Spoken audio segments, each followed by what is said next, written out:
আসসালামু আলাইকুম। আমি তাসনুভা ইসলাম। আমি বাংলাদেশ গার্হস্থ্য অর্থনীতি কলেজ থেকে বস্ত্র পরিচ্ছদ ও বয়নশিল্প বিভাগ থেকে অনার্স এবং মাস্টার্স কমপ্লিট করেছি।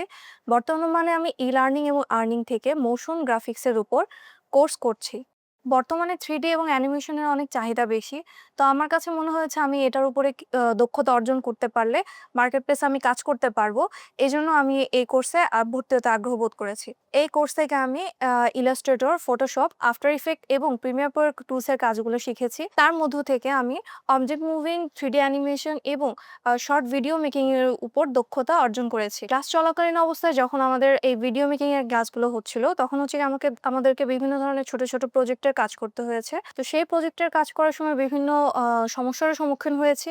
সেই সমস্যাগুলো সমাধান করার জন্য আমি যখন আমার ট্রেনারের কাছে যাই, তখন উনি সাথে, সাথে চেষ্টা করেছেন সেই সমস্যাগুলো সমাধান করে দিতে এবং খুব আন্তরিকতার সাথে সেই সমস্যাগুলো সমাধান উনি আমাদের করে দিয়েছেন। আমার আত্মবিশ্বাসের পরিমাণ খুবই কম ছিল। কিন্তু বর্তমানে কোর্স করতে, করতে আমার আত্মবিশ্বাসের পরিমাণ অনেক বাড়ে। তার মূল কারণ হচ্ছে আমি টুলস এর কাজগুলো সম্পর্কে খুব ভালো জানি। আমি যদি কোথাও কোনো জব ইন্টারভিউ দিতে যাই, তাহলে আত্মবিশ্বাসের সাথে সেই ইন্টারভিউ ফেস করতে পারবে এবং নিজেকে যোগ্য প্রমাণ করতে পারবে। যারা ফ্রিল্যান্সিং সেক্টরে কাজ করতে চায়, তাদের জন্য আমার পরামর্শ এটাই থাকবে যে প্রতিনিয়ত প্র্যাকটিস করতে হবে এবং ডেডিকেশনের সাথে কাজ করতে হবে, তাহলেই সফলতা আসবে। যারা আইটি সেক্টরে এসে নিজেদের ক্যারিয়ার গড়তে চান, আমি রেকমেন্ড করব আপনারা ই-লার্নিং এ এসে কোর্স করেন এবং নিজেদের ক্যারিয়ার বিল্ড আপ করতে পারেন।